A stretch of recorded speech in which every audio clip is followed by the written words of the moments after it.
أعوذ بالله من الشيطان الرجيم. بسم الله الرحمن الرحيم. لا حول ولا قوة إلا بالله العلي العظيم. حسبنا الله نعم الوكيل نعم المولى ونعم النصير. وفوض أمري إلى الله إن الله بصير بالعباد وبه نستعين والله خير ناصر ومعين. وصلى الله على سيدنا ومولانا ومولى الكونين جد الحسن والحسين أعني أبي القاسم مصطفى محمد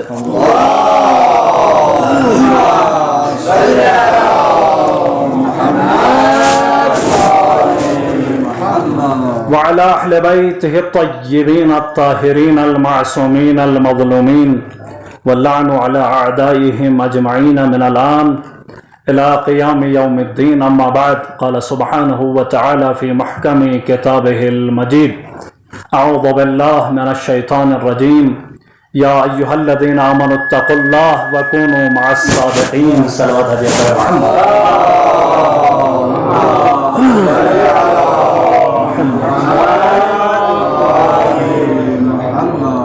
خلاق دو عالم کا لاکھ لاکھ احسان ہے کہ اس مالک نے ہمیں حیات بخشی، زندگی بخشی، اور ہم آج بھی اس خالق کی عطا کردہ زندگی سے استفادہ کرتے ہوئے اپنے روزمرہ کے امور کو انجام دے رہے ہیں۔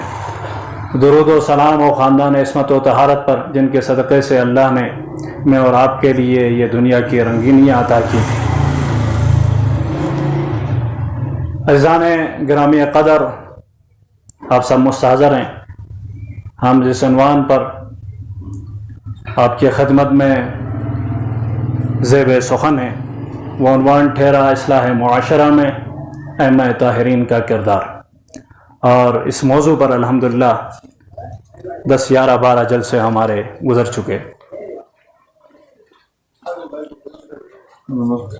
تو ہم نے کل کی نشست میں آپ کی خدمت میں عرض کیا تھا کہ کسی بھی معاشرے میں طرح طرح کے انحرافات ہو سکتے ہیں، اور خاص طور سے 3 انحرافات جن کو ہم نے فہرستوار آپ کی خدمت میں عرض کیا تھا، یہ ہر معاشرے میں ممکن ہے وجود آئیں اور ان کا وجود ہو۔ پہلا انحراف اخلاقی تھا، جس پر ہم نے مختصر روشنی ڈالی، اگرچہ اس انحراف پر گفتگو کرنے کے لیے اشرے درکار ہیں۔ اور آج جس انحراف پر میں آپ کے محترم سماعتوں کو اپنی طرف جلب کرنے میں کامیاب رہنے کی کوشش کروں گا، وہ انحراف اعتقادی۔ کوئی بھی معاشرہ، جیسے کہ کل کی نشست میں عرض کیا، چاہے وہ معاشرہ عام لوگوں کا ہو، وہ معاشرہ خواص کا ہو، یا پھر وہ معاشرہ ائمہ طاہرین کا ہو، یا پھر وہ معاشرہ انبیاء کرام کا ہو، ان انحرافات کا، جن کا میں تذکرہ آپ کی خدمت میں کر رہا ہوں، مرتکب ہونے کا خطرہ ہے۔ تو انحراف اخلاقیہ ائمہ کے دور میں رہا یہ انحراف، اور ہمارا ائمہ نے اس انحراف سے کھل کر جنگ کی۔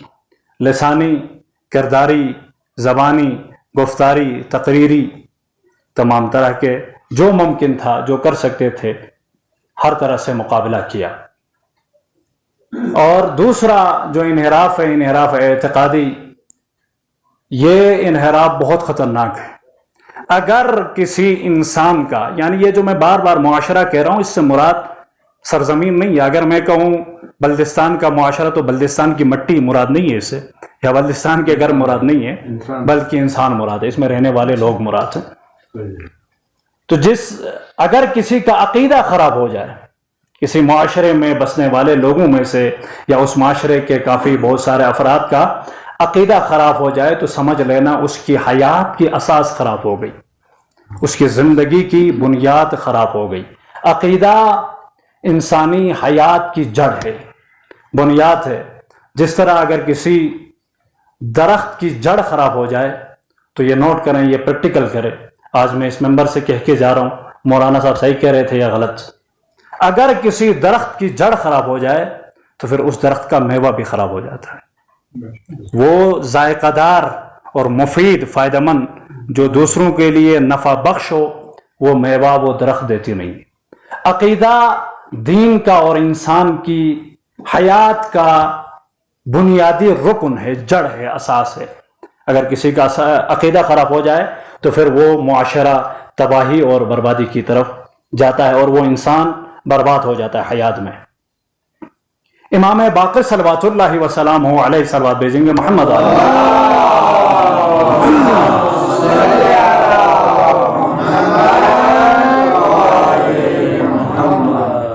امام علیہ السلام کے دور میں 5 طرح کے انحرافات اعتقادیہ وجود میں آئے، 5 طرح کے انحرافات۔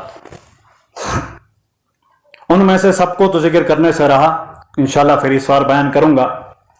پہلا جو انحراف عصر امام باقر صلوات اللہ وسلامہ علیہ میں وجود آیا وہ خوارج کا عقیدہ تھا، جسے فرقہ حروریہ کہا جاتا ہے۔ یہ فرقہ وجود میں آیا اور اس فرقے کا عقیدہ خوارج تو آپ سب کے ذہن میں ہے۔ اس فرقے کا عقیدہ یہ تھا کہ یہ سمجھتے تھے اگر کوئی انسان گناہ کبیرہ کا مرتکب ہو جاتا ہے تو پھر وہ انسان کافر بن جاتا ہے اور پھر وہ واجب القتل ہے۔ گناہ کبیرہ تو آپ کا ذہن عالیہ میں ہوگا، جھوٹ گناہ کبیرہ ہے، غیبت گناہ کبیرہ ہے، منافقت گناہ کبیرہ ہے۔ آج اگر خوارج کا عقیدہ ہمارے معاشرے میں لاگو کیا جائے تو پھر بہت سارے لوگ مرے جائیں گے، ایسا ہی ہے۔ یعنی جھوٹ گناہ کبیرہ، اگر کوئی جھوٹ بولتا ہے تو پھر وہ کافر ہو جاتا ہے اور کافر واجب القتل ہے، یہ ان کا عقیدہ۔ اور یہ امیر المومنین علی ابن ابی طالب صلوات اللہ وسلم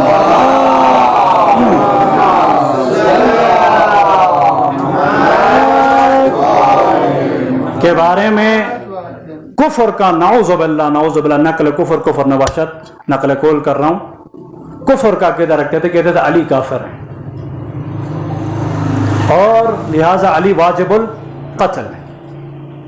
جی ایک دن ان کا رئیس فرقہ حروریہ خوارج کا رئیس مکہ آیا عبداللہ ابن زبیر کے ہاتھوں بیعت کرنے کے لیے، تو امام باقر صلوات اللہ وسلامہ علیہ اس عصر میں اس وقت مکہ میں تشریف فرما تھے کہ جب امام نے اسے دیکھا، اس کا نام ہے نافع ابن ازرق، جب اسے امام نے دیکھا تو امام اس کے قریب گئے، سلام دعا ہوئی، ہونے کے بعد امام نے کہا کیا آپ امیر المومنین کے بارے میں یہ نظریہ رکھتے ہیں کہ علی کافر ہے نعوذ باللہ؟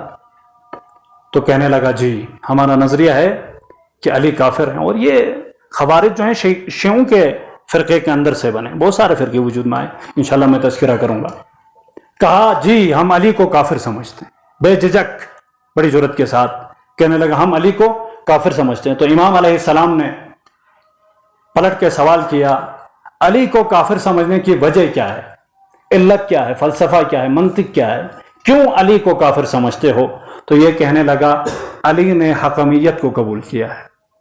جنگ صفین میں حکم بٹھائے گئے تو علی کی طرف سے موسیٰ اشعری حکم بن کر چلے گئے اور امیر شام معاویہ ابن ابی سفیان کی طرف سے عمر عاص حکم بن کر آئے۔ تو علی نے حکمیت کو قبول کیا اور حکم بھیجا، لہٰذا علی کافر ہو گئے۔ جب یہ کہنا تھا، بھائی دیکھیں اگر اس طرح کی باتیں میرے سامنے کی جائے، عام بندے کے سامنے کی جائے، شاید وہ ان باتوں کو ایکسیپٹ کرے اور متاثر ہو جائے، یہ تو امام ہے۔ تو امام کہنے لگے علم قرآن کے وارث قرآن، ناطق قرآن، تو امام باقر فرمانے لگے اگر حکمیت کی وجہ سے کوئی کافر ہو جاتا ہے تو پھر اللہ کے بارے میں آپ کا کیا نظریہ ہے؟ اس لیے کہ اللہ قرآن میں حکم مقرر کر رہا ہے۔ اور یہ آیت کی تلاوت کی امام علیہ السلام نے، وَإِنْ خِفْتُمْ شِقَاقَ بَيْنِهِمَا فَابْعَثُوا حَكَمًا مِّنْ أَهْلِهِ وَحَكَمًا مِّنْ أَهْلِهَا۔ اگر میاں بیوی کے درمیان نوک جھوک ہو جائے، اونچ نیچ ہو جائے، جی دوریاں پیدا ہوں، کسی بات پر جھگڑا ہو، تو پھر حَكَمًا مِّنْ أَهْلِهِ، شوہر کی طرف سے ایک حکم بیٹھاؤ، وَحَكَمًا مِّنْ أَهْلِهَا، بیوی کی طرف سے ایک حکم بیٹھاؤ۔ اللہ حکم بیٹھا رہا ہے، پھر اللہ کے بارے میں آپ کے کیا نظریہ ہے؟ پھر امام نے حدیث پیش کی، کہا حکمیت رسول اللہ نے بھی مقرر کی ہے اپنے عصر میں، جی جنگ بنی قریظہ میں رسول اللہ صلی اللہ علیہ وآلہ وسلم نے ابو لبابہ کو اپنی طرف سے حکم بنا کر بھیجا، اور طرف مقابل سے جو حکم بن کر آیا وہ سعد ابن معاذ ہیں، تو رسول اللہ نے بھی حکم بیٹھایا، تو پھر اس حساب سے نعوذ باللہ رسول اللہ بھی کافر ہو گئے حکمیت بیٹھانے کی وجہ۔ ایک صلوات بھیجیں گے محمد علیہ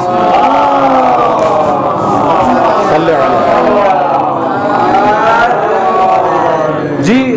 خوارج کو میں مختصر کر کے بیان کروں، خوارج کے بارے میں جب آپ مطالعہ فرمائیں گے تو آپ کو معلوم ہوگا خوارج یعنی آج کی وہابیت، تند رو، سخت مزاج کے، اپنے علاوہ کوئی مسلمان نہیں، بس اگر کوئی مسلمان ہے تاریخ انسانیت میں تو پھر وہ ہم ہیں۔ جیسے آج ہیں کہتے ہیں واجب القتل ہے، وہ فلانا کافر فلانا کافر، دیواروں میں کفر کے فتوے لگتے ہیں، کفر کے نعرے لکھتے ہیں، تند رو، سخت مزاج، تند مزاج کے، یہ تھے خوارج۔ میں نے انتہائی اختصار کے ساتھ خلاصہ خوارج کی ڈیفینیشن آپ کی خدمت میں عرض کی ہے۔ اور دوسرا فرقہ، اور آپ کی زحمت تمام، جو عصر باقر العلوم میں وجود میں آیا، وہ ہے غلات کا، اور یہ آج بھی ہیں متاسفانہ، آج بھی غلات یعنی جسے آپ نصیریوں کے نام سے جانتے ہیں، اور یہ بہت بڑے خطرناک لوگ ہیں۔ غلات جو ہیں وہ بہت بڑے خطرناک لوگ ہیں، انہوں نے اسلام کے لیے بہت بڑا صدمہ پہنچایا ہے۔ صلوات بھیجیں گے محمد و آل محمد صلی علیہ۔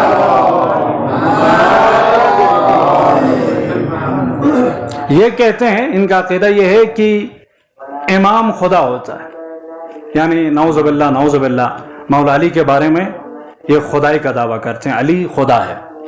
امام باقر فرماتے ہیں ہمیں غلات نے اور اس طرح کے ملنے جلنے والے لوگوں نے 3 گروہ ایسے ہیں جنہوں نے ہمیں بڑا صدمہ پہنچایا ہے، بہت بڑا نقصان۔ ہم خاندان عصمت و طہارت، ہم خاندان اہل بیت کے لیے 3 طرح کے لوگوں نے بڑا صدمہ پہنچایا ہے۔ ان میں سے پہلا گروہ جنہوں نے اہل بیت کو صدمہ پہنچایا ہے، اذیت پہنچی ہے بزبان امام معصوم، وہ ہیں غلات، غلو کرنے والے لوگ۔ امام فرماتے ہیں انا مخالفین وضعوا اخبارا، ہمارے مخالفین نے کچھ اخبار وضع کی ہیں، کچھ احادیث گڑھی ہیں، کچھ خبریں گڑھی ہیں، فی فضائلنا، ہماری فضیلتوں میں گڑھی ہیں۔ ہاں میرے لفظ پر غور کریں گے، میں نے یہ نہیں کہا کہ ہم سے نقل کیا، گڑھی ہیں۔ الغلو فینا، کہ ان اخبار میں، ان خبروں میں، ان احادیث میں ہمارے بارے میں غلو کیا گیا ہے، اور انہوں نے ہمیں غلو کر کے بہت بڑا صدمہ پہنچایا ہے۔ کیسے غلو کرتے تھے؟ آج کے دور میں نہیں ہے، عصر امام رضا صلوات اللہ وسلام علیہ میں ایک شخص آیا اور آ کر کہنے لگا علی خالقنا، علی ہمارے خالق ہیں، علی رازقنا، علی ہمارے رازق ہیں۔ جب یہ سننا تھا نا تو اب امام معصوم کا ریئیکشن دیکھیں، کیا آج میں اور آپ ایسا رد عمل دکھاتے ہیں؟ میں اور آپ کا عکس العمل ایسا ہوتا ہے اس طرح کے لوگوں کے سامنے؟ امام علیہ السلام نے جیسے ہی یہ کفرانہ الفاظ سنے تو امام نے اپنی پیشانی پر 3 دفعہ مارا، بل آ گئے امام کی پیشانی پر، اور 3 مرتبہ اب امام نے اپنی پیشانی پر مارا۔ ہوتا ہے نا کبھی صدمہ پہنچا، آپ نے دیکھا ہوگا پیشانی پیٹتے۔ امام نے اپنی پیشانی پیٹتے ہوئے فرمایا سبحان اللہ، پاک و پاکیزہ ہے وہ اللہ، منزہ ہے وہ اللہ، سبحان اللہ سبحان اللہ، علی بشر، علی انسان ہے، علی بشر ہیں، یاکل یمشی ینکح، علی کھاتے ہیں، علی چلتے ہیں، اور علی نکاح کرتے ہیں۔ علی خالق نہیں ہے، خالق کی صفات یہ نہیں ہے، خالق کھاتا نہیں ہے، خالق نکاح نہیں کرتا، خالق چلتا نہیں، خالق زمان و مکان کا محتاج نہیں ہے، خالق کے لیے کوئی احاطہ نہیں ہے، خالق کے لیے کوئی باؤنڈری نہیں ہے۔ اللہ وہ جو متحیر العقول ہو، انسان کی عقلیں جہاں ڈنگ رہ جائے اسے اللہ کہا جاتا ہے۔ جی انسان کی عقل میں کیا کچھ نہیں آتا ہے؟ آپ بیٹھ کے سوچیں، سونے کی پہاڑ ہے یا نہیں ہے دنیا میں؟ کہیں پہ سونے کی پہاڑ نہیں ہے، لیکن سونا ضرور ہے۔ خود سونے کی پہاڑ جتنے بڑی پہاڑیں آپ بنائے نا، اپنے گھر میں بیٹھ کے 10 پہاڑیں بنا سکتے ہو۔ ایک سونے کی انگوٹھی اٹھاؤ، اس کا رنگ دیکھو، دیکھ کے ذہن میں بناؤ پہاڑیں سونے کی۔ ذہن اس قدر وسیع ہے، انسان کا ذہن اس قدر وسیع ہے کہ یہ ناممکن کو ممکن کر دکھاتا ہے۔ جی یہ نقل ذہن کو بھی کبھی کبھار جمع کرتا ہے۔ ایک شخص نے کہا خالہ کے ساتھ مولوی کے پاس آیا, خالہ کے ساتھ شادی ہوتی ہے؟ کہا نہیں. تو کہنے لگا میں تو کر کے آیا, ہوتی ہے. جی عقل انسانی میں بہت کچھ ہو سکتا ہے, اس قدر عقل وسیع ہے, لیکن اللہ وہ ہے متحیر العقول. اللہ کے ایک معنی, لفظ اللہ کے ایک معنی ہے کہ متحیر العقول, جہاں عقلیں ڈنگ ہو جائے, یعنی عقل انسانی میں بھی جو نہ آئے اسے اللہ کہا جاتا ہے. عقل انسانی میں ناممکن نہ آ سکتی. کہنے لگا علی بشر یاکل یمشی ینکا. اور دوسرا گروہ جنہوں نے صدمہ پہنچا, اور ایک بات خیر یہ کہہ کے دوسرا گروہ کی طرف اشارہ کر رہا ہوں, آپ کی زحمتیں تمام ہیں. علی بشر ہیں, اس سے بھی یہ غلط فہمی نہ جائے کہ ہم اور علی میں کوئی فرق نہیں. جی وہ سارے لوگ ہیں, کیونکہ پیغمبر نے کہا انا بشر مثلکم, میں تمہاری طرح کا ایک بشر ہوں, انسان ہوں. یہ بات تو پیغمبر نے کہہ دی, تو اس سے مولوی نے غلط فائدہ اٹھایا. کہا چونکہ پیغمبر نے کہا ہے کہ انا بشر مثلکم, میں تمہاری طرح انسان ہوں, تو مجھ میں اور پیغمبر میں کوئی فرق نہیں ہے. جی بھائی اس سے میں یہ کہوں گا, پیغمبر نے یہ تو کہا انا بشر مثلکم, میں تمہاری طرح ایک بشر ہوں, لیکن پیغمبر نے یہ نہیں کہا کہ تم بھی میری طرح ہو. جی اگر کسی کو پیغمبر نے یہ کہا ہے کہ تم بھی میری طرح ہے تو وہ کل ایک ہے. یا علی لحمک لحمی دمک دمی یعلمنی ما یعلمہم یحزننی ما یحزنہم انا حرب لمن حاربکم انا سلم لمن سالمکم. جی علی کل ایک ہے. وہ علی ابن ابی طالب, یا علی تو مجھ جیسا میں تجھ جیسا. جی انت منی وانا منہ, تو مجھ جیسا اور میں تجھ جیسا, کل ایک شخص ہے جس سے لکھا. اور علی بشر ہے, اس کا یہ مطلب نہیں ہے کہ علی بھی میں اور آپ کی طرح ہے. علی بشر ہیں, علی انسان ہیں, میں اور آپ بھی بشر ہیں, میں اور آپ بھی انسان ہیں. فرق اتنا ہے میں اور آپ بشر ناقص ہیں, علی بشر کامل ہے. علی انسان کامل ہے.